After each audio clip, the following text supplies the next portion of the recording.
Joining us now from Riyadh, Saudi Arabia's Foreign Minister Adil al-Jubeir. Mr. Minister, thanks for being here. Thank you for having me.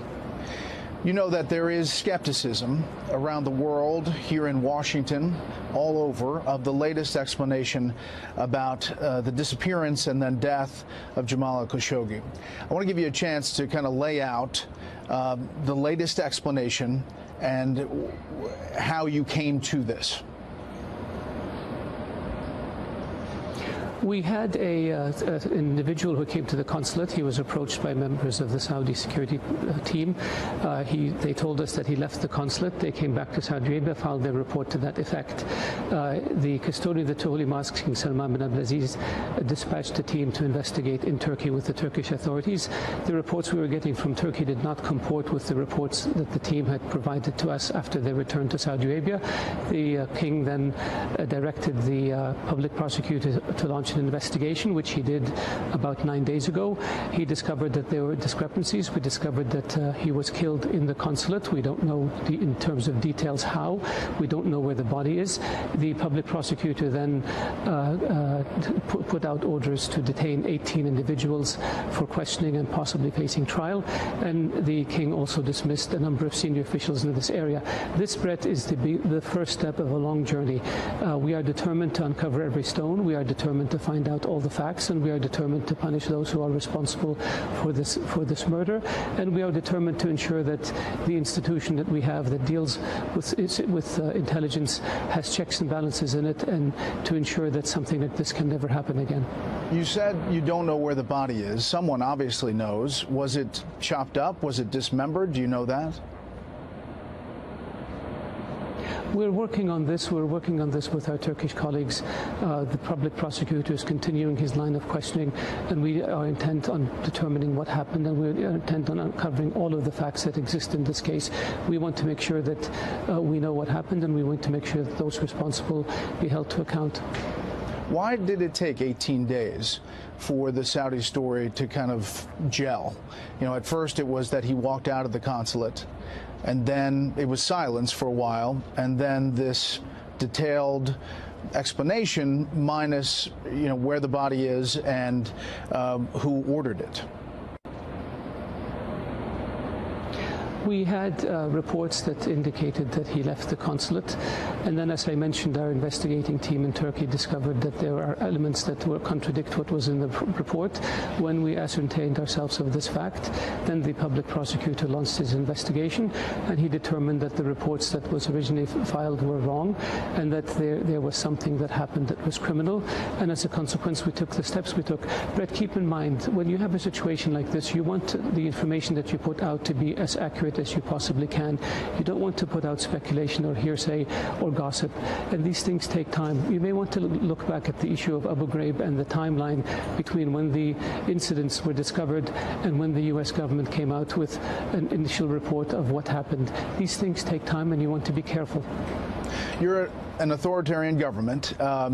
You're saying that the Crown Prince, Mohammed bin Salman, did not know about this at all, even though there are members of this 15-person team that are closely aligned with him?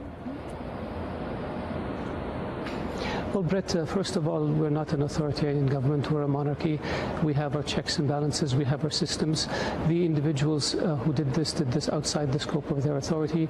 There obviously was a tremendous mistake made, and what compounded the mistake was the attempt to try to cover up. That is unacceptable in any government. These things unfortunately happen. We want to make sure that those who are responsible are punished, and we want to make sure that we have procedures in place that prevent it from happening again. Our history as Saudi Arabia for the past 80 plus years since the founding of the modern Saudi state, we have never engaged in such behavior, and we will never engage in such behavior. This is an aberration, this is a mistake, this is a criminal act, and those responsible for it will be punished. To the original question, did the Crown Prince know anything about it, if there were people closely tied to him involved in this operation? There weren't people closely tied to him who were involved in this operation. There were pictures of some security officers who may have been part of his security detail from time to time, but this is normal. Security people who deal in security details rotate among different officials, both domestic and foreign. So having somebody in a picture does not imply that they're close at all. The Crown Prince has denied this. The Crown Prince is not aware of this. Even the senior leadership of our intelligence service was not aware of this. This was an operation that was a rogue operation. This was an operation where individuals ended up exceeding the authorities and responsibilities they had. They made a mistake when they killed Jamal Khashoggi in the consulate, and they tried to cover up for it. Yeah. What do you say? Do you believe that the Turks have audio of what happened in that consulate? I don't know. They have said they have audio, but we haven't heard it, and I don't know any other government that has access to those audio tapes. Do you believe that the U.S. intelligence community has some kind of intercepts that suggest a high-level understanding of this operation? I don't know, and I would imagine that if they had, they would have told us about it. And so I see a lot of speculation in the press. I see a lot of hearsay, and I see a lot of gossip. And I just caution people to be cautious, let the investigation in Turkey and in Saudi Arabia unfold, and when the results come out, we will know the truth. So, Mr. Minister, you understand the skepticism that this was somehow a fight that develops inside the consulate, and that a 60-year-old columnist, writer, is going to resist a 15-member security team, and that one of the members of the team was an autopsy specialist. How do you explain all of that? Well, Brett, I don't believe all 15 members were in the consulate when this happened. We are looking at every individual member of the team. We are trying to find out how they were assembled, how they were dispatched, and we're trying to ascertain the facts as to what happened in the consulate and what happened subsequent to that. We have said when we put out the initial results that these are initial results. They're not conclusive. The investigation is still in its early phases, and we're determined to pursue this to the end in order to uncover the truth and make sure that everybody knows what happened, and we have the full picture, and we know who's responsible, and we hold them accountable. I'm sure you've heard lawmakers speaking out. Here's what Senator Rand Paul said today on Fox News Sunday. I feel certain that the Crown Prince was involved and that he directed this, and that's why I think we cannot continue to have relations with him. And so I think he's going to have to be replaced, frankly, but I think that sanctions don't go far enough. There are a lot of Washington lawmakers who are in that same boat. How do you respond to them? I find it very surprising that somebody 6,000 miles away can be certain about an event that happened 6,000 miles away with no access to information or intelligence. So this is a judgment call on the part of Senator Paul. This is not based in fact. It's just based on emotions and based on speculation. With regards to deciding who leads our country, this is a matter for Saudi Arabia to decide and nobody else. And I would respectfully urge members of Congress to wait until they have the facts and then judge the results of the facts and take positions then, but not jump to conclusions before something is concluded. There is the presumption of innocence until proven guilty. In this case, people have turned it upside down, unfortunately.